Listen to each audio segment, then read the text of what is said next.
तो सवाल बनता है कि वह सुनना क्या है जो सकल है, बिना चुने। तो सबसे पहले आवाज का सुनाई देना। तो जैसे ही हम यह प्रश्न उठाते हैं, यह प्रश्न जो उस पर प्रमाद की एक बदली छाई हुई है उसको छांट देता है। बिना हमारे प्रयास किए जो सुनने पर एक बदली छाई हुई है उसे छांट दिया हमें, यानी वह सुनाई देना पूरी तरह सजगता में हो रहा है, जिसमें जो भी कुछ यहां चल रहा है सब सुनाई दे रहा है।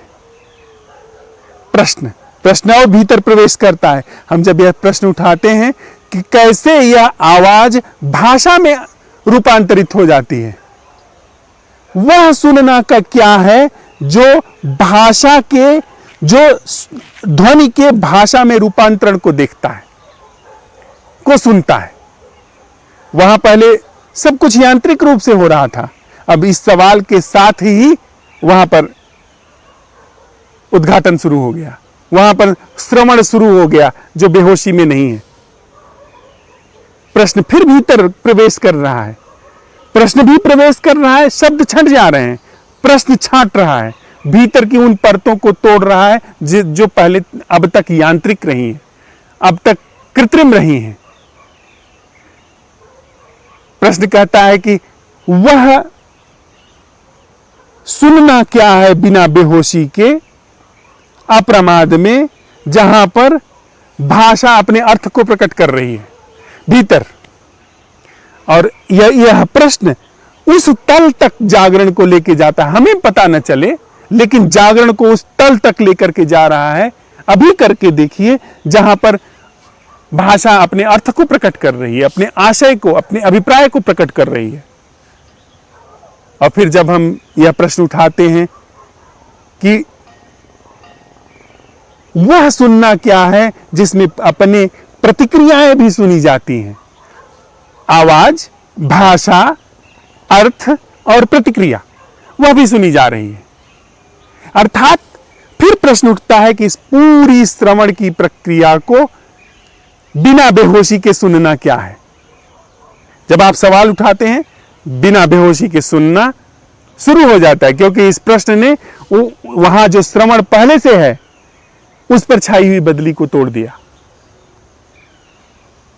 और जब हम श्रवण के लिए वह सवाल उठाते हैं कि वह सुनना क्या है जो बिना प्रतिक्रिया के है, हमने पूरी श्रवण की प्रक्रिया में ज्ञात को सीमित कर दिया, बुद्धि को सीमित कर दिया और बुद्धि के पार जो है उसे काम करने का अवसर दे दिया।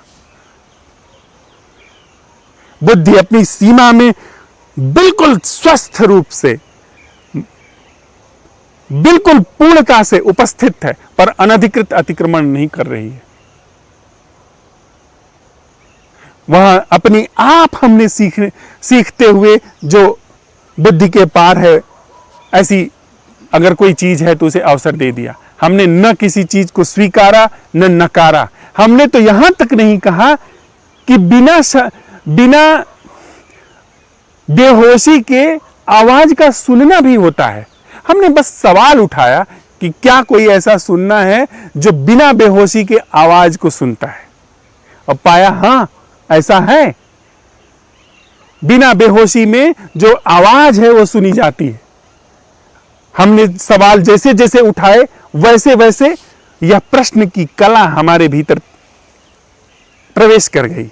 हमारे रोए रोए में, हमारे रक्त की हर बूंद में, एक एक कोशिका में समाहित होती चली गई यह कला। हम सीखते चले गए। फिर यह प्रश्न कला है जो भीतर छांटती है। यह प्रश्न की कला है जो भीतर की बदली को तोड़ती है, भीतर के प्रमाद को तोड़ती है, न कि हम तो प्रमाद के ही हिस्से हैं। हम जो भी एफर्ट करेंगे हम ही करेंगे ना, हम ही सोचेंगे ना। पर यह प्रश्न कला बिना हमारे कोशिश किए, बिना हमारे प्रयास किए इस पूरी संरचना को भंग करती चली जा रही है।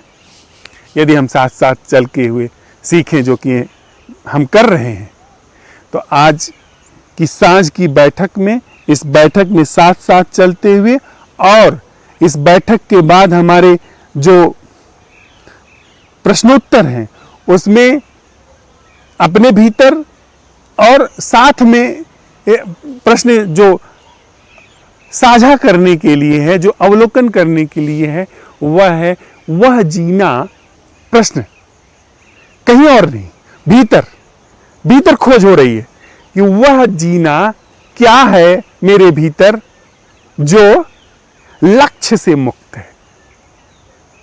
रोटी का लक्ष्य नहीं, वह तो बहुत कुशलता से वहां रखा हुआ है, हमको बिल्कुल पता है कि वहां जाएंगे तो गंगा रोटी बना करके रखी होगी, उसमें सोचने की कोई आवश्यकता नहीं, उसका विधिवत प्रबंध हो चुका है। उसके अतिरिक्त अभी और यहीं वह जीना क्या है जो लक्ष्य से मुक्त है, किसी भी तरह के लक्ष्य से मुक्त है। और साथ ही साथ हमें इस प्रश्न के सफल होने की कोई आकांक्षा भी नहीं है, क्योंकि हमने साथ साथ चलते हुए देखा कि अगर यह प्रश्न सफल हो जाता है, मैं सफल हो जाऊंगा, मैं उसी सफलता का परिपाक हूं, उसी सफलता के दुष्चक्र से बनी हुई वह चीज हूं जो सफलता में घूमती है।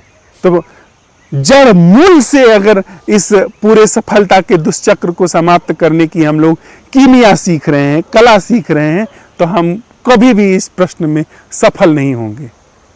हम मिट जाएंगे या प्रश्न मिट जाएगा, वह कला जीवन में भली भांति सुस्थापित हो जाएगी, प्रवाहित हो जाएगी, पर उत्तर नहीं आएगा, यानी सफलता हाथ नहीं लगेगी।